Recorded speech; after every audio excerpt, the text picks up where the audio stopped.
Vishu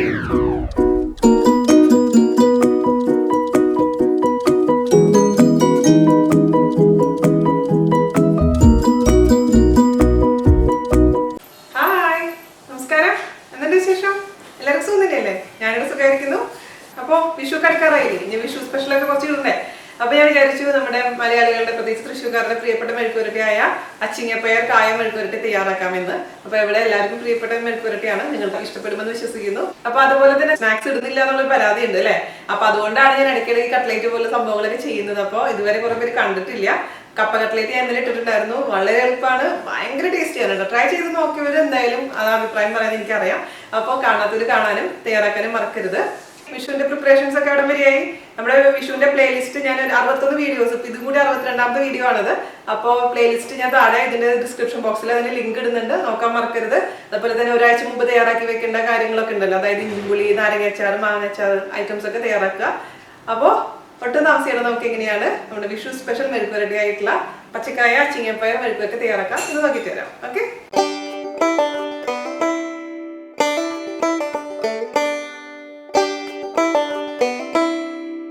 അപ്പോൾ നമുക്ക് നമ്മുടെ പ്രിയപ്പെട്ട പച്ചക്കായയും പയറും മെഴുക്കുവരട്ടി തയ്യാറാക്കാൻ തുടങ്ങാം.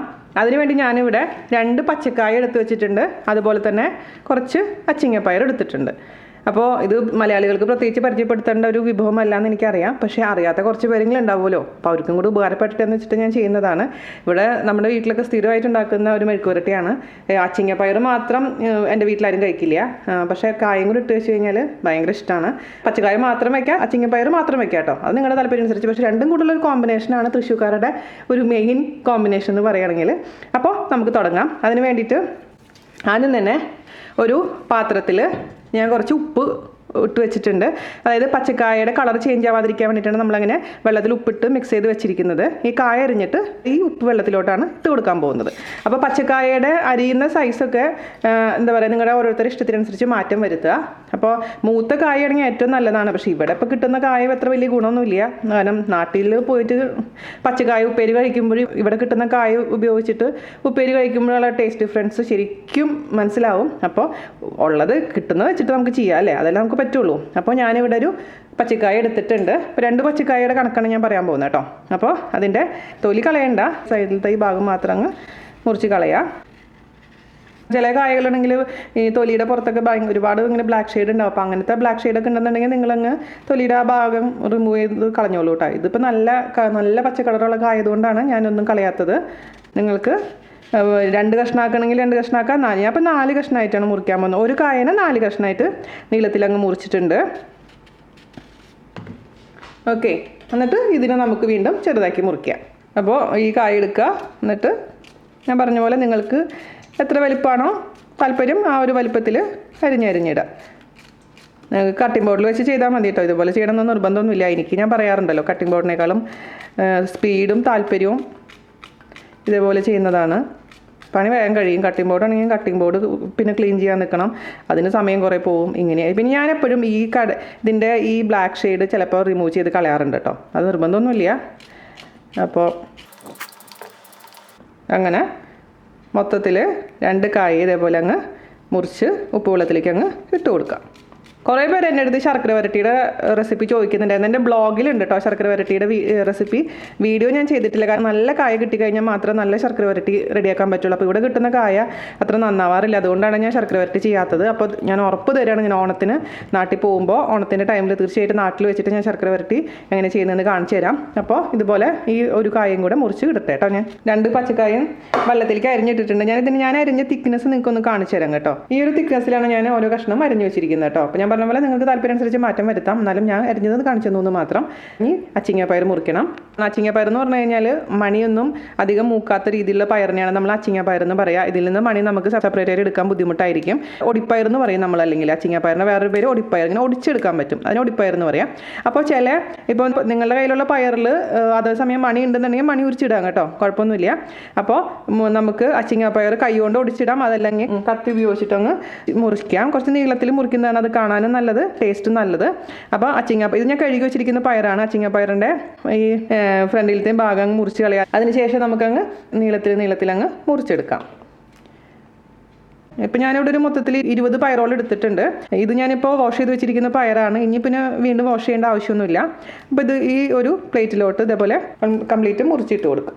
അപ്പോൾ ഞാൻ അച്ചിങ്ങപ്പയർ മൊത്തത്തിൽ മുറിച്ച് വെച്ചിട്ടുണ്ട്. അപ്പോൾ ഇത് നമുക്ക് മാറ്റി വയ്ക്കാം. ഞാനെന്താ ചെയ്യാൻ പോകണമെന്ന് പറഞ്ഞു കഴിഞ്ഞാൽ ഈ കായ നന്നായിട്ടൊന്ന് വാഷ് ചെയ്തിട്ട് വരാം. കാരണം ഇത് നമ്മൾ ഉപ്പിട്ട് വെച്ചിരിക്കുന്ന കായല്ലേ, അപ്പോൾ ഓവറായിട്ട് ഉപ്പുണ്ടെങ്കിൽ പിന്നെ ഉപ്പ് കൂടുതലാവും. അപ്പോൾ നന്നായിട്ട് വാഷ് ചെയ്തതിന് ശേഷം ഞാൻ കൊണ്ടുവരട്ടെ. ഞാനിപ്പോൾ നമ്മുടെ കായ വാഷ് ചെയ്ത് കൊണ്ടുവന്നിട്ടുണ്ട്. നമുക്കിനി ഇതങ്ങ് കുക്ക് ചെയ്തെടുക്കാം. അതിന് വേണ്ടിയിട്ട് ഒരു പാത്രമാണ് ഞാൻ എടുത്തിരിക്കുന്നത്. അടികട്ടിയുള്ളൊരു പാത്രം എടുക്കുക. സ്റ്റീലിൻ്റെ ആണെങ്കിലും കുഴപ്പമൊന്നുമില്ല. നിങ്ങൾക്ക് വേണമെങ്കിൽ തന്നെ കുക്കറിൽ കുക്ക് ചെയ്യാം. പക്ഷേ കുക്കറിൽ കുക്ക് ചെയ്യുന്നതിനേക്കാളും എനിക്ക് താല്പര്യം ഇതേപോലെ പാത്രത്തിൽ അടച്ച് കുക്ക് ചെയ്യുന്നതാണ്. കാരണം ചിലപ്പോൾ കുക്കറിൽ വെച്ച് കഴിഞ്ഞാൽ ഓവറായിട്ടങ്ങ് കുക്കായി പോയി കഴിഞ്ഞാൽ ഈ അച്ചിങ്ങപ്പയറൊക്കെ ആകെ ഉടഞ്ഞു പോകും. അത് കാണാനും നന്നായി ഉണ്ടാവില്ല, ടേസ്റ്റ് വൈസ് ആണെങ്കിലും കുറച്ച് നന്നായി ഉണ്ടാവില്ല. അതുകൊണ്ട് ഇതുപോലെ ഒരു കടായിൽ അടച്ച് വെക്കുക. അപ്പോൾ നിങ്ങൾക്ക് തിരക്കുള്ള ആൾക്കാരൊക്കെ ആണെന്നുണ്ടെങ്കിൽ കുക്കറിൽ മീഡിയം ഫ്ലെയിമിലിട്ടതിന് ശേഷം ഒരു വിസിൽ കുറച്ച് കഴിഞ്ഞിട്ടങ്ങ് ഓപ്പൺ ചെയ്താലും മതിയാവും. പക്ഷേ കളറൊക്കെ കുറച്ച് മാറ്റങ്ങൾ വരും. ആകെ വേറൊരു ഷെയ്ഡായിട്ട് മാറും. അപ്പോൾ സമയം ഉണ്ടെന്നുണ്ടെങ്കിൽ ഇതേപോലെ പാത്രത്തിൽ അടച്ചു വെച്ച് വേവിക്കുക. സമയമില്ല എന്നുണ്ടെങ്കിൽ കുക്കറിൽ വേവിക്കുക. ഓക്കെ, അപ്പോൾ നമ്മുടെ കായയുടെ കഷ്ണങ്ങൾ പാത്രത്തിലോട്ട് അങ്ങ് ഇട്ട് കൊടുക്കുക. അതിൻ്റെ കൂട്ടത്തിൽ കൂടെ തന്നെ അച്ചിങ്ങപ്പയറും ഇട്ട് കൊടുക്കുക. പിന്നെ നമുക്ക് ഇതിലേക്ക് ചേർത്ത് കൊടുക്കേണ്ടത് ആവശ്യത്തിനുള്ള ഉപ്പാണ്. ഉപ്പ് പിന്നെ കുറവാണെന്നുണ്ടെങ്കിൽ നോക്കിയിട്ട് ഇട്ട് കൊടുക്കാവുന്നതേ ഉള്ളൂ. അതുപോലെ തന്നെ ഒരു 2 നുള്ള് മഞ്ഞൾപ്പൊടി ഇട്ട് കൊടുത്തിട്ടുണ്ട്. പിന്നെ നമുക്ക് അതിലേക്ക് ആവശ്യത്തിനുള്ള വെള്ളം ചേർത്ത് കൊടുക്കാം. ഒഴിച്ച് നോക്കുമ്പോൾ അറിയാൻ പറ്റും ഏകദേശം. അപ്പം ഞാൻ ആദ്യം ഇതിലേക്ക് ഒരു 1/2 ഗ്ലാസ് വെള്ളം ഒഴിച്ച് കൊടുക്കുകയാണ്. എന്നിട്ട് നമുക്ക് മിക്സ് ചെയ്ത് കൊടുക്കാം. ഉപ്പും മഞ്ഞൾപ്പൊടിയും ഈ എല്ലാ കഷ്ണത്തിൻ്റെ എല്ലാ ഭാഗത്തേക്കും അങ്ങ് എത്തട്ടെ. 1/4 ഗ്ലാസും കൂടെ വെള്ളം ഒഴിച്ച് കൊടുത്തിട്ടുണ്ട്. അപ്പോൾ മൊത്തത്തിൽ ഞാൻ 3/4 ഗ്ലാസ് വെള്ളം ഒഴിച്ച് കൊടുത്തിട്ടുണ്ട്. നമുക്കിനി ഇത് അടച്ച് വെച്ചിട്ട് മീഡിയം ഫ്ലെയിമിൽ അങ്ങനെ കുക്ക് ചെയ്തെടുക്കാം. ഇടയ്ക്കൊന്ന് തുറന്ന് നോക്കുക എത്രത്തോളം കുക്കായിട്ടുണ്ടെന്നൊന്ന് അറിയാൻ വേണ്ടിയിട്ടാണ്. അപ്പോൾ നമുക്ക് ഇത് അടച്ചു വെച്ചിട്ട് അങ്ങ് കുക്ക് ചെയ്യാം കേട്ടോ. ഇടയ്ക്കിടയ്ക്ക് തുറന്ന് നോക്കാൻ മറക്കരുത്. അപ്പോൾ നമ്മൾ പയറും കായയും വേവിക്കാൻ വേണ്ടിയിട്ട് കുക്ക് ചെയ്യാൻ വേണ്ടി കണ്ട് അടുപ്പത്ത് ഞാൻ വെച്ചിട്ടുണ്ട്. ആ സമയം കൊണ്ട് നമുക്ക് അതിലേക്കുള്ള ഉള്ളിയും മുളകൊക്കെ ചതച്ചെടുക്കണം. അപ്പം അതിനുവേണ്ടി ഞാനിവിടെ ചെറിയ ഉള്ളി ഒരു 15 എണ്ണം എടുത്തിട്ടുണ്ട്. നന്നായി കഴുകി ക്ലീൻ ചെയ്ത് വെച്ചിരിക്കുന്ന ചെറിയുള്ളിയാണിത്. പക്ഷെ നിങ്ങളുടെ അടുത്ത് ചെറിയുള്ളി ഇല്ലെങ്കിൽ മാത്രം സവാള ചേർത്ത് കൊടുക്കുക. പക്ഷേ ഏറ്റവും ടേസ്റ്റ് ചെറിയുള്ളിയാണ് കേട്ടോ ഇതുപോലത്തെ കറികൾക്ക്. അപ്പോൾ ഉണ്ടെങ്കിൽ അതെടുക്കാം. അപ്പോൾ 15 ചെറിയുള്ളി ചതച്ചെടുക്കണം. അപ്പം ഞാനിവിടെ ചതച്ചാണ് എടുക്കുന്നത്. ഈ കറിയിലൊക്കെ അരിയുന്നേക്കാളും ടേസ്റ്റ് വൈസ് നോക്കുകയാണെങ്കിൽ ചതച്ചെടുക്കുന്നതാണ് ഏറ്റവും നല്ലത്. എൻ്റെ വീട്ടിലൊക്കെ ആണെങ്കിൽ ഉള്ളിയും മുളകും ഒരുമിച്ച് അമ്മയിൽ വെച്ച് ചതച്ചെടുക്കുകയാണ് ചെയ്യാറ്. അപ്പോൾ ഇവിടെ അമ്മയൊന്നും ഇല്ലാത്ത കാരണം ഇതുപോലത്തുള്ള ഇതിൽ വെച്ചിട്ടാണ് ചതയ്ക്കുന്നത്. എന്നോട് ഒരുപാട് പേര് ചോദിച്ചിട്ടുണ്ടായിരുന്നു എവിടെ നിന്നാണ് വാങ്ങിച്ചതെന്ന്. ഇത് ഞാൻ നാട്ടിൽ നിന്ന് കൊണ്ടുവന്നിട്ടുള്ളതാണ്. ഞാൻ ഇതുവരെ കണ്ടിട്ടില്ല ദുബായിൽ. ഉണ്ടോന്ന് അറിയില്ല കേട്ടോ. പണ്ടേ വാങ്ങിച്ചിട്ടുള്ള ഒരു സംഭവമാണ്. എവിടെ നിന്നാന്നൊന്നും എനിക്ക് ഓർമ്മയില്ല. അപ്പോൾ നമുക്കിത് ചതച്ചെടുക്കാം. അപ്പം എൻ്റെ വീട്ടിലൊക്കെ ഇതേപോലത്തെ കറികൾ ഉണ്ടാക്കുമ്പോൾ ഇതുപോലെ വറ്റൽമുളകാണ് ഉപയോഗിക്കാറ്, അതായത് എരിവുള്ള മുളക്. ഇത് ഇതേപോലെ തന്നെ ഉള്ളി ചതച്ചതിന് ശേഷം അമ്മയിൽ വെച്ചിട്ട് ഇതും ചതച്ചിട്ട് ഒരുമിച്ച് മിക്സ് ചെയ്യാണ് സാധാരണ പതിവ്. ഇത് ഇവിടെ ചതയ്ക്കാനൊക്കെ ബുദ്ധിമുട്ടുള്ളത് കാരണം ഞാൻ ഓൾറെഡി ചതച്ച മുളകാണ് എപ്പോഴും വാങ്ങിക്കാറ്. അപ്പോൾ ഇതുപോലത്തുള്ള പാക്കറ്റിൽ നമുക്ക് ഇതേപോലെ ചതച്ച മുളക് വാങ്ങിക്കാൻ കിട്ടും. ഇവിടെ ക്രഷ്ഡ് ചില്ലി എന്ന് എഴുതിയിട്ടുണ്ട്. അപ്പോൾ ഇതാണ് ചതച്ച മുളക് ഓൾറെഡി വാങ്ങിക്കുന്നത്. അപ്പോൾ ഇതും ഞാൻ പണ്ട് വീഡിയോയിൽ പറഞ്ഞിട്ടുണ്ടായിരുന്നു. ഇതും അത്യാവശ്യം വലിയ വലിയ പീസസ് ആയിട്ടാണ് ഇതിൽ കിടക്കുന്നത്. അപ്പോൾ ഞാൻ എന്ത് ചെയ്യും, ഈ കവർ പൊട്ടിച്ചതിന് ശേഷം മിക്സിയിലിട്ട് ജസ്റ്റ് ഒന്ന് വിപ്പ് ചെയ്തെടുക്കും. അപ്പോൾ കുറച്ചും കൂടെ ഒന്ന് നൈസായിട്ട് പൊടിയും. അങ്ങനെ ഒരു പാത്രത്തിലിട്ട് വെക്കുകയാണ് പതിവ് സാധാരണ രീതിയിൽ. ഉള്ളി ഇടുമ്പോഴും ശ്രദ്ധിക്കുക, ഒരുമിച്ച് അങ്ങ് ഉള്ളി ഇടാൻ പാടില്ല. ഉള്ളി ചതയ്ക്കുമ്പോൾ 1-2 ഉള്ളിയുടെ ചതയ്ക്ക് വീണ്ടും ഓരോന്നായിട്ട് ഇട്ട് കൊടുക്കുക. അല്ലെങ്കിൽ അങ്ങ് എല്ലാം കൂടി വേണ്ടി പുറത്തേക്ക് അങ്ങ് തെറിച്ച് പോകും കേട്ടോ. അപ്പോൾ 2 ഉള്ളി ഇട്ട് കൊടുക്കുക. ഒന്ന് നന്നായിട്ടൊന്ന് ചതയ്ക്കുക. ഓവറായിട്ട് അങ്ങ് പേസ്റ്റ് പോലെ ആക്കാൻ പാടില്ല. ഉള്ളിയൊക്കെ ഒന്ന് നമുക്കൊന്ന് കാണണം. അതുപോലെ ഒന്ന് ചതച്ചെടുക്കണം, അമ്മയിൽ കുത്തിയെടുക്കുന്ന പോലെ തന്നെ. എന്നിട്ട് ഇതുപോലെ ഓരോന്നായിട്ട് അങ്ങോട്ട് ചതച്ചെടുത്ത് നമുക്ക് ഉള്ളി പെട്ടെന്ന് തന്നെ ചതച്ചെടുക്കാനും പറ്റും, പുറത്തേക്ക് അങ്ങ് തെറിച്ച് പോവില്ല. ഓക്കെ, അപ്പം മൊത്തത്തിൽ ഈ 15 ഉള്ളി ഇതേപോലെ അങ്ങ് ഞാൻ ചതച്ചെടുക്കാൻ പോവാണ്. പുറത്തേക്ക് തെറിക്കുന്നു തോന്നുകയാണെങ്കിൽ ഇതുപോലെ അങ്ങ് കൈ കൊണ്ടൊന്ന് മറിച്ച് പിടിച്ച് കൊടുത്താൽ മതി. മിക്സിയിൽ ഇട്ട് കഴിഞ്ഞാൽ എന്താ കുഴപ്പമെന്ന് വെച്ച് കഴിഞ്ഞാൽ ഇച്ചിരി ഓവറായിട്ട് അങ്ങ് ക്രഷ് ആവണ പോലെ എനിക്ക് ഫീൽ ചെയ്യാറുണ്ട്. അപ്പോൾ ഇതുകൊണ്ട് ഇങ്ങനത്തെ നാടൻ കറികളൊക്കെ ചെയ്യുമ്പോൾ ഇതാണ് ഏറ്റവും നല്ലത്. നമ്മുടെ നാട്ടിലത്തെ ഒരു ഓർമ്മയും കിട്ടും, ടേസ്റ്റും വരും. ഞാനിപ്പോൾ ഇവിടെ ചെറിയ ഉള്ളി ചതച്ചെടുത്തിട്ടുണ്ട്. ഇപ്പോൾ നിങ്ങളുടെ അടുത്ത് ചതയ്ക്കാനുള്ള ഇത് ഇല്ല എന്നുണ്ടെങ്കിൽ എന്താ ചെയ്യേണ്ടതെന്ന് വെച്ച് കഴിഞ്ഞാൽ വളരെ നൈസായിട്ട് അരിഞ്ഞാൽ മതി. അതും അല്ലെങ്കിൽ നിവൃത്തിയില്ലെങ്കിൽ മിക്സിയിൽ ജസ്റ്റ് ഒന്ന് വിപ്പ് ചെയ്തെടുക്കുക. വിപ്പ് ചെയ്യുമ്പോൾ ജസ്റ്റ് ഒന്ന് കറക്കിയാൽ മാത്രം മതി. ഓവറായിട്ട് അങ്ങ് പേസ്റ്റ് പോലെ ആവാൻ പാടില്ല. അത് പ്രത്യേകിച്ച് ശ്രദ്ധിക്കുക. അപ്പോൾ ഞാൻ പറഞ്ഞ പോലെ തന്നെ ഞാൻ ഇതിലോട്ട് ചതച്ച് വെച്ചിരിക്കുന്ന മുളക് ഒരു 2 ടീസ്പൂൺ മുളക് ചേർത്ത് കൊടുക്കാൻ പോവുകയാണ്. നമുക്ക് നോക്കിയിട്ട് എരിവ് കുറവാന്ന് തോന്നുന്നെങ്കിൽ എക്സ്ട്രാ ആഡ് ചെയ്ത് കൊടുക്കാം. ഇതിൽ അത്യാവശ്യം എരിവ് വേണം, എന്നാലാണ് അതിന് ടേസ്റ്റ് ഉണ്ടാവുക. അപ്പോൾ ഓൾറെഡി ഞാൻ ചതച്ച് വെച്ചിരിക്കുന്ന കുറച്ചും കൂടെ ഒന്ന് പൊടിച്ച് വെച്ചിരിക്കുന്ന ചതച്ച മുളക് ചേർത്ത് കൊടുത്തിട്ടുണ്ട്. സാധാരണ രീതിയിൽ നിങ്ങൾ ശ്രദ്ധിച്ച് വേണം, ഞാൻ എപ്പോഴും ചെയ്യാറ് ഉള്ളി ആദ്യം ഒന്നും മൂപ്പിച്ചതിന് ശേഷം അതിലോട്ടാണ് മുളക് ഇടാറ്. പക്ഷെ ഇങ്ങനത്തെ കറികൾക്കൊക്കെ ഇങ്ങനെ ഇടുമ്പോഴാണ് കുറച്ചും കൂടെ നന്നായിട്ട് തോന്നാറ്. ഉള്ളിയും മുളകും നന്നായി മിക്സ് ചെയ്ത് കൊടുത്തിട്ടുണ്ട്. അതിൻ്റെ കൂട്ടത്തിൽ കൂടെ തന്നെ ഒരു 4-5 കറിവേപ്പിലയും കൂടി ഇട്ടിട്ടൊന്ന് മിക്സ് ചെയ്തെടുക്കുക. നമ്മുടെ കൂട്ട് റെഡി ആയിട്ടുണ്ട്. നമുക്ക് മാറ്റി വെക്കാം. അതിന് കായയും പയറും കുക്കായതിനു ശേഷം നമുക്കിതങ്ങ് റെഡിയാക്കി എടുക്കാം കേട്ടോ. ഞാൻ പറഞ്ഞ പോലെ ഇടയ്ക്കൊന്ന് ഓപ്പൺ ചെയ്യുക, ഒന്ന് ഇളക്കി കൊടുക്കാൻ മറക്കരുത്. ഈ പാത്രത്തിലായതുകൊണ്ട് അടിയിലൊന്നും പിടിക്കില്ല, എന്നാൽ പോലും നമുക്കറിയാൻ പറ്റും കുക്കിംഗ് എവിടെ വരെയായി എത്രമാത്രം കുക്കായിട്ടുണ്ട് നമുക്ക് കഷ്ണങ്ങൾ നോക്കി അറിയാൻ പറ്റും. ഇപ്പോൾ ഒരു പാതി കുക്കായിട്ടുണ്ട്, നമുക്കിനി കുറച്ചും കൂടെ കുക്കാവാനുണ്ട്. അപ്പോൾ ഇനി വീണ്ടും അടച്ചു വെച്ചിട്ട് തങ്ങ് കുക്ക് ചെയ്തെടുക്കാം. ഞാൻ തുറന്ന് നോക്കിയപ്പോൾ വെള്ളമൊക്കെ വറ്റി കറക്റ്റായിട്ട് കുക്കായിട്ടുണ്ട്. നമുക്ക് ഓഫ് ചെയ്യാം. നമുക്കിനി ഇത് കാച്ചിയെടുക്കാം. ഇതിപ്പോൾ ഒരു 3 പേർക്കുള്ള അളവ് ഉണ്ടാവുള്ളൂ. അപ്പോൾ ഞാനിതങ്ങ് തൊട്ട് നോക്കുമ്പോൾ നന്നായി കുക്കായിട്ടുണ്ട്. അതേസമയം ഓവറായിട്ട് അങ്ങ് മാഷ് ആയിട്ടില്ല. പച്ചപ്പയറിൻ്റെ ഒക്കെ ആ കളർ ഇപ്പോഴും മെയിൻറ്റെയിൻ ചെയ്ത് ഇരിപ്പുണ്ട്.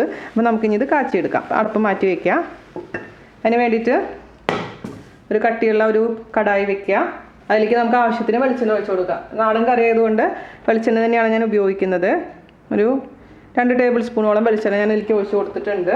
അതെല്ലാ ഭാഗത്തേക്കും ഒന്ന് ചുറ്റിച്ച് കൊടുക്കാം. ഈ വെളിച്ചെണ്ണ ഒന്ന് ചൂടാവട്ടെ. നമ്മുടെ പാത്രം ചൂടായിട്ടുണ്ട്. അതിലോട്ട് കുറച്ച് കറിവേപ്പില ഇട്ട് കൊടുക്കാം. വാഷ് ചെയ്ത് വെച്ചിരിക്കുന്ന കറിവേപ്പിലയാണിത്. നമുക്ക് അതിലോട്ട് നമ്മൾ ചതച്ച് വെച്ചിരിക്കുന്ന മുളകിൻ്റെ കൂട്ട് ഇട്ട് കൊടുക്കാം. അതിന് നമുക്ക് നന്നായിട്ട് അങ്ങ് വഴറ്റി കൊടുക്കാം. മീഡിയം ഫ്ലെയിമിലാണ് ഞാൻ ഇപ്പോൾ ഇട്ടേക്കുന്നത്. ഇതിൻ്റെ പച്ചമണക്കൊന്ന് മാറി നല്ലൊരു സ്മെല്ല് വരാൻ തുടങ്ങും. നമുക്കിതിലേക്ക് ഒരു അല്പം ഉപ്പിട്ട് കൊടുക്കാം. ഞാൻ അതിൽ കായയുടെ ഉപ്പ് നോക്കിയപ്പോൾ അല്പം ഉപ്പ് കുറവാണ്. അപ്പോൾ ഈ ചെറിയ ഉള്ളിയിലേക്ക് ഒച്ചി ഉപ്പിട്ട് കൊടുത്തു കഴിഞ്ഞാൽ അത് മിക്സ് ചെയ്യുമ്പോൾ കറക്റ്റ് ആയിക്കോളും. കൂടാൻ പാടില്ലേ, സൂക്ഷിച്ചിടണം. ഇങ്ങനെ ചെയ്യുമ്പോൾ ഒരു പ്രത്യേക ടേസ്റ്റാണ് കേട്ടോ. ചെറിയ ഉള്ളി മൂപ്പിച്ചതിന് ശേഷം മുളക് ഇടുമ്പോൾ അത് വേറെ രീതി. ഇതാണ് എൻ്റെ വീട്ടിലൊക്കെ ഫോളോ ചെയ്യുന്നത്. എന്ത് കുത്തി കാച്ചുന്നതിനും എന്ത് മെഴുക്ക് പുരട്ടിയും എൻ്റെ വീട്ടിൽ ഇങ്ങനെ ചെയ്യുക. ഒരുമിച്ചാണ് ഉള്ളിയും മുളകും ഒക്കെ ചതച്ച് ഇട്ട് അങ്ങ് മൂപ്പിച്ചെടുക്കും.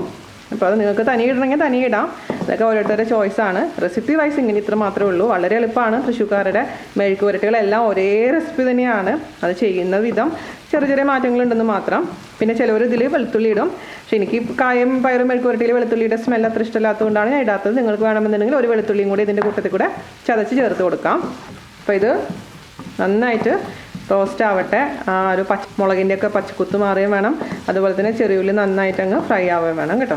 ഇതൊക്കെ നമുക്ക് സമയം എടുത്തിട്ട് നന്നായിട്ട് റോസ്റ്റ് ചെയ്യണം കേട്ടോ. ചിലർ തിരക്കിന് ഇതെല്ലാം പെട്ടെന്ന് ഇട്ടിട്ട് ഒരു 2 മിനിറ്റ് വഴറ്റി പിന്നെ അങ്ങ് അതിലേക്ക് അങ്ങ് ചെയ്ത പച്ചക്കറി ഇട്ടിട്ട് മിക്സ് ചെയ്യുന്നത് കാണാറുണ്ട്. പക്ഷേ അങ്ങനെ ചെയ്യുമ്പോൾ റിയൽ ആയിട്ടുള്ള ടേസ്റ്റ് കിട്ടില്ല. പറഞ്ഞില്ലേ, ഏതിനും വേണ്ടത് നമുക്ക് ക്ഷമയാണ്. ക്ഷമയോടുകൂടി സ്നേഹത്തോടു കൂടി സന്തോഷത്തോടു കൂടി കുക്ക് ചെയ്യാൻ ശ്രമിച്ചു കഴിഞ്ഞാൽ നമ്മുടെ അമ്മമാരുടെ ഉണ്ടാക്കിയ ടേസ്റ്റ് കിട്ടുമോ എന്ന് വെച്ചില്ലെങ്കിൽ പോലും ഏകദേശം അതിൻ്റെ അടുത്ത് വരെയൊക്കെ എത്താൻ പറ്റും. അപ്പോൾ പിന്നെ വേറൊരു കാര്യം അറിയാം, മൂഡ് ഓഫ് ആയിരിക്കുന്ന സമയത്ത് ഭർത്താവായിട്ട് വഴക്കിട്ടെന്ന് വിചാരിക്കാം. ആ സമയത്ത് നമ്മൾ ഒന്ന് കുക്ക് ചെയ്ത് നല്ലൊരു രീതിയിൽ കുക്ക് ചെയ്ത് ഭർത്താവിന് കൊടുത്തു വെക്കൂ. നിങ്ങളെ പിണക്കം മാറും. അപ്പോൾ ഭക്ഷണത്തിന് ഒരു പ്രത്യേക പവർ ഉണ്ട്, ഒരു മാജിക്കൽ പവർ ഉണ്ടെന്ന് വേണമെങ്കിൽ പറയാം. നല്ല ഫുഡ് ഉണ്ടാക്കി നമുക്ക് ഭർത്താവിൻ്റെ അടുത്ത് കൊണ്ടു കൊടുക്കുകയാണെങ്കിൽ നമ്മൾ സാധാരണ രീതിയിൽ ഉണ്ടാക്കുന്നതിനേക്കാളും കുറച്ചും കൂടെ ടേസ്റ്റ് ഉണ്ടാവും. കാരണം നമ്മൾ കൂടുതൽ ശ്രദ്ധിച്ചിട്ടായിരിക്കും അന്ന് ഭക്ഷണം ഉണ്ടാക്കിയിട്ടുണ്ടാവുക. കാരണം അത് കുറച്ചും കൂടെ നന്നായിരിക്കണം നമ്മുടെ മനസ്സിൻ്റെ ഉള്ളിലുണ്ട് അല്ലേ. ഹസ്ബൻഡിന് കൊടുക്കുമ്പോൾ കുറച്ചും കൂടെ ടേസ്റ്റ് ഉണ്ടാവണം. അപ്പോൾ അത് ഭക്ഷണം കഴിച്ചിട്ട് എൻ്റെ മുഖത്തൊന്ന് നോക്കിയിട്ട് ചിരിക്കണം എന്നൊക്കെ വിചാരിച്ചിട്ട് നമ്മൾ ചെയ്യുക. അപ്പോൾ നിങ്ങളത് ട്രൈ ചെയ്ത് നോക്കൂ. അപ്പോൾ ഹസ്ബൻഡ് വിചാരിക്കും ഇത് എന്ന് വഴക്കിടുകയാണെങ്കിൽ നല്ല കാര്യമാണല്ലോ, കാരണം വഴക്കിടുന്ന ദിവസം കിട്ടുന്ന ഭക്ഷണത്തിന് ഭയങ്കര ടേസ്റ്റ് ആണല്ലോ എന്ന് പുള്ളിക്കാരൻ മനസ്സിൽ വിചാരിക്കും. അത് വിചാരിച്ചിട്ട് നിങ്ങൾ എന്നും വഴക്കൊന്നും ഇടണ്ട കേട്ടോ. സൗന്ദര്യപ്പണക്കൊക്കെ നല്ലതാണ്, പക്ഷേ എന്ത് പണക്കാണെങ്കിലും രാത്രിക്കുള്ളിൽ പണക്കൊക്കെ മാറ്റിയിട്ട് വേണം നമ്മൾ കിടക്കാൻ. ഒരു ദിവസത്തിൽ കൂടുതൽ അത് പ്രൊലോങ് ചെയ്യാൻ പാടില്ല. അത് പ്രത്യേകിച്ച് ഭാര്യ ഭർത്താക്കന്മാർ ശ്രദ്ധിക്കുക. അല്ലെങ്കിൽ ഒരു നല്ലൊരു കുടുംബജീവിതം നമുക്ക് മുന്നോട്ട് കൊണ്ടുപോകാൻ പറ്റില്ല. ഓക്കെ, അപ്പോൾ നമ്മുടെ വർത്തമാനം പറയുന്ന കൂട്ടത്തിൽ കൂടെ നമ്മുടെ ഉള്ളി കറക്റ്റ് നല്ല റോസ്റ്റ് ആയിട്ടുള്ള മണം വരുന്നുണ്ട്. പച്ച ചൊവയൊക്കെ മാറിയിട്ടുണ്ട്. നമുക്കിതിലോട്ട് നമ്മൾ കുക്ക് ചെയ്ത് വെച്ചിരിക്കുന്ന കായയും പയറും ഇട്ട് കൊടുക്കാം. ഇത് നന്നായി അങ്ങ് മിക്സ് ചെയ്ത് കൊടുക്കുക. ഓവറായിട്ട് ഉടയ്ക്കാൻ പാടില്ല, സൂക്ഷിച്ച് മിക്സ് ചെയ്യുക. എല്ലാ ഭാഗത്തേക്കും നമ്മുടെ ഉള്ളിയും മുളകും എല്ലാം അതിങ്ങനെ എത്തണം. അപ്പോൾ ശ്രദ്ധിച്ച് ചെയ്യുക. മീഡിയം ഫ്ലെയിമിൽ തന്നെയാണ് ഞാൻ ഇട്ടേക്കുന്നത്. തീ കുറയ്ക്കുകയോ കൂട്ടുകയോ ചെയ്തിട്ടില്ല. അപ്പോൾ നന്നായിട്ട് അങ്ങ് മിക്സ് ചെയ്ത് കൊടുക്കുക. ഈ എരിവില്ലെങ്കിൽ നമ്മുടെ കറിക്ക് ടേസ്റ്റ് ഉണ്ടാവില്ല. അപ്പോൾ 2 ടീസ്പൂൺ, പിന്നെ മാത്രമല്ല നിങ്ങളുടെ കയ്യിൽ കിട്ടുന്ന മുളകിൻ്റെ എരിവ് അനുസരിച്ച് മാറ്റം വരും. പക്ഷേ നിങ്ങളുടെ കയ്യിലുള്ള മുളകിന് എത്ര എരിവുണ്ടെന്ന് നിങ്ങൾക്ക് ഏകദേശം അറിയാൻ പറ്റും. അപ്പോൾ എൻ്റെ കയ്യിലുള്ള മുളകിൻ്റെ എരിവ് അനുസരിച്ചാണ് ഞാൻ 2 ടീസ്പൂൺ ഇട്ട് കൊടുത്തിരിക്കുന്നത്. എന്നിട്ട് ഒന്ന് ഈ മീഡിയം ഫ്ലെയിമിൽ കിടന്ന് ഒരു 5 മിനിറ്റും കൂടെ ഒന്ന് റെഡി ആയിക്കോട്ടെ. അപ്പോഴാണ് മുളകും ഉള്ളിയൊക്കെ എല്ലാ ഭാഗത്തും ഒന്ന് പിടിച്ച് ഒന്ന് കഷ്ണങ്ങളിലോട്ടൊക്കെ ഒന്ന് പിടിക്കുകയുള്ളൂ. ഒന്ന് കിടന്നാവട്ടെ. ഞാനിപ്പോൾ ഇതിൻ്റെ ടേസ്റ്റ് വെറുതെ ഒന്ന് നോക്കട്ടെ എങ്ങനെയുണ്ട് ടേസ്റ്റ് ഒന്നും അറിയില്ലേ. ഈ കറിയൊക്കെ ഉണ്ടെങ്കിൽ ചോറിന് ചാറുകറി വേണ്ടെന്ന് പറയും. ഇത് മാത്രം മതി നമുക്ക്. ഞാൻ സ്കൂളിൽ പഠിക്കുമ്പോൾ അധികം പൊതിച്ചോറൊന്നും കൊണ്ടുപോയില്ല. പക്ഷേ പ്രീ ഡിഗ്രി പഠിക്കുമ്പോഴാണ് ചോറ് കൊണ്ടുപോയിരുന്നത് കൂടുതൽ. ഞാൻ പഠിച്ചിരുന്ന സ്കൂളിലോട്ട് RMVHS പെരിഞ്ഞനം. അപ്പോൾ അമ്മ അവിടുത്തെ ടീച്ചറായിരുന്നു, നിങ്ങൾക്ക് പലർക്കും അറിയാമല്ലോ. ഞങ്ങൾ 2 പേരും ഉച്ചയ്ക്ക് ഊണ് കഴിക്കാൻ വീട്ടിലേക്ക് വരുമായിരുന്നു. അപ്പോൾ വല്ലപ്പോഴും എൻ്റെ കൊതി കാരണമാണ് അമ്മ എനിക്ക് പൊതിച്ചോറൊക്കെ തന്ന് വിട്ടുകൊണ്ടിരുന്നത്. പക്ഷേ കോളേജിൽ പഠിക്കുമ്പോൾ പ്രീ ഡിഗ്രി സെൻറ്റ് ജോസഫ്സിലായിരുന്നു ഇരിഞ്ഞാലക്കുട. അപ്പോൾ ആ സമയത്ത് എന്നും ചോറ് കൊണ്ടുപോകുമായിരുന്നു. അപ്പോൾ ആ സമയത്തൊക്കെ അമ്മ തന്നു വിടുന്ന കറികളിലൊന്നായിരുന്നു ഈ കായ പച്ചപ്പയർ മെഴുക്ക് പുരട്ടി. എന്താ അത് ഇങ്ങനെ ഉച്ചയ്ക്ക് ആകുമ്പോഴേക്കിനും ഇരുന്നുണ്ടല്ലോ, ഭയങ്കര ടേസ്റ്റ് ആയിരിക്കും. നമുക്കൊന്നാമത് നല്ല വിശപ്പുണ്ടാവും, മാത്രമല്ല ചോറും പാത്രമൊക്കെ തുറന്ന് ഈ കറി മാത്രം മതി. പിന്നെ ഇതിൻ്റെ കൂട്ടത്തിൽ കൂടെ നാരങ്ങച്ചാറുണ്ടാവും, അതും കൂട്ടി ഒരു പിടി പിടിക്കും. ആഹാ, ഭയങ്കര, എനിക്കിപ്പോഴും ആലോചിക്കാൻ പറ്റില്ല. ആ നല്ല നല്ല കാലങ്ങളൊക്കെ തിരിച്ചു വരില്ല എന്നറിയുമ്പോൾ സങ്കടം. പക്ഷേ ഈ പറഞ്ഞ പോലെ നമുക്ക് മധുരിക്കുന്ന കുറേ ഓർമ്മകളുണ്ട്. ഇന്നത്തെ കുട്ടികൾക്കില്ലാത്ത ഒരു കുറേ ഭാഗ്യങ്ങൾ നമുക്ക് ഉണ്ട് നമ്മുടെ ജനറേഷന്, അല്ലേ? അപ്പോൾ അതൊക്കെ ഓർത്തിരിക്കാൻ ഒരു വലിയ സന്തോഷമാണ്. ഇത് മതി, ഒരു 5 മിനിറ്റ് ഞാനിതിൽ കുക്ക് ചെയ്തിട്ടുണ്ട് മീഡിയം ഫ്ലെയിമിൽ. അപ്പോൾ എല്ലാ ഭാഗത്തേക്കും നല്ലോണം പിടിച്ചിട്ടുണ്ട്. നിങ്ങൾ ലാസ്റ്റ് മിനിറ്റ് വീണ്ടും ഒന്ന് ഉപ്പ് നോക്കുക. അത് ഉപ്പ് കുറവാണെന്നുണ്ടെങ്കിൽ ഉപ്പിട്ട് കൊടുക്കാൻ മറക്കരുത്. ഞാൻ ഉപ്പ് നോക്കിയപ്പോൾ കറക്റ്റാണ്, എരിവും ഉപ്പൊക്കെ കറക്റ്റാണ്, പെർഫെക്റ്റാണ്. ഫൈനലി നമ്മൾ എന്ത് ചെയ്യണം? ഞാനും നാളെ കഴിഞ്ഞ വീഡിയോയിൽ ഫൈനലി എന്ത് ചെയ്യണമെന്ന് വെച്ചപ്പോൾ എല്ലാവരും പറഞ്ഞു മധുരം ഇടണം. എല്ലാം തെറ്റിപ്പോയി, മധുരമല്ല, നമുക്ക് കറിവേപ്പില ഇടണം. അതുപോലെ തന്നെ എന്താ, കുറച്ച് വെളിച്ചെണ്ണ തൂക്കി കൊടുക്കുക. ആ വെളിച്ചെണ്ണയ്ക്ക് ഒരു മാജിക് ഉണ്ട്. വെളിച്ചെണ്ണ അവസാനം തൂക്കി അത് അടച്ചു വെച്ചതിന് ശേഷം മിക്സ് ചെയ്ത് കൊടുക്കുമ്പോൾ ആ കറിയുടെ ടേസ്റ്റ് അങ്ങനെ ഇരട്ടിയാണ് ആവുന്നത്. അപ്പോൾ വെളിച്ചെണ്ണ എന്ന് പറഞ്ഞൊരു മാജിക് എലമെൻ്റാണ് ഇവിടെ. അപ്പോൾ നമുക്കിത് ഒന്ന് അടച്ചു വെച്ചിട്ട് 5 മിനിറ്റ് കഴിഞ്ഞതിന് ശേഷം തുറന്നൊന്ന് മിക്സ് ചെയ്ത് കൊടുക്കാം. ഓക്കെ, ഇതാ ഞാൻ തുറന്നു മിക്സ് ചെയ്ത് കൊടുത്തിട്ടുണ്ട്. അപ്പോൾ നിങ്ങൾ ശ്രദ്ധിക്കേണ്ട കാര്യം എന്ന് വെച്ചാൽ ഓവറായിട്ട് വെള്ളം ഉണ്ടാവാൻ പാടില്ല, അതേസമയം ഓവറായിട്ട് ഡ്രൈ ആവാനും പാടില്ല. കാരണം ഇത് തണുത്ത് കഴിഞ്ഞാൽ കുറച്ച് ഡ്രൈ ആവാനുള്ള ചാൻസ് ഉണ്ട്. കാരണം നമ്മൾ കായ അങ്ങനെയാണ് അല്ലേ, പക്ഷേ പച്ചപ്പയറുള്ള കാരണം അത് കുറവാണ് ആ ചാൻസ്. അപ്പോൾ അതുകൊണ്ടാണ് നമ്മൾ പച്ചപ്പയറും കായാകുമ്പോൾ ഒരു രണ്ടുപേരും ഭയങ്കര കൂട്ടുകാരാണ്, ഭയങ്കര കമ്പനിയാണ് അവർ തമ്മിൽ. അവർ ഇങ്ങനെ എണ്ണ പിരിയാത്ത സുഹൃത്തുക്കൾ എന്നൊക്കെ പറയില്ലേ, അതുപോലത്തെ ഒരു കോമ്പിനേഷനാണ്. അപ്പോൾ എല്ലാവരും ഈ കൂട്ടുകാരെ ട്രൈ ചെയ്ത് നോക്കുക. അതിനുശേഷം എൻ്റെ അടുത്ത് അഭിപ്രായം പറയാൻ മറക്കരുത്. അപ്പോൾ നമ്മുടെ വിഷുവിന് നിങ്ങളുടെ വീട്ടിലെ ഒരു സ്പെഷ്യൽ മെഴുക്ക് പുരട്ടി ആയിട്ട് നമ്മുടെ പച്ചക്കായും അച്ചിങ്ങപ്പയറും ഉണ്ടാവുമെന്ന് ഞാൻ വിശ്വസിക്കുന്നു. അപ്പോൾ ഞാൻ ഇന്നത്തെ എൻ്റെ ചോറ് കുശാലാണ്. ഞാനിന്നിപ്പോൾ ഒന്ന് ചാറുകറിയായിട്ടൊന്നും ഉണ്ടാക്കുന്നില്ല, ഇതുമുണ്ട്. പിന്നെ അവി വരുമ്പോഴേക്കും അവിയുടെ പ്രിയപ്പെട്ട ബീറ്റ്റൂട്ട് മെഴുക്ക് പുരട്ടി ഉണ്ടാക്കണം. അത് രണ്ടുമാണ് ഇന്നത്തെ എൻ്റെ കറികളെന്ന് പറയാൻ. അപ്പോൾ നിങ്ങൾ ട്രൈ ചെയ്ത് നോക്കുക. അടുത്ത റെസിപ്പി ആയിട്ട് വരുന്നവരെ നന്ദി, നമസ്കാരം. താങ്ക്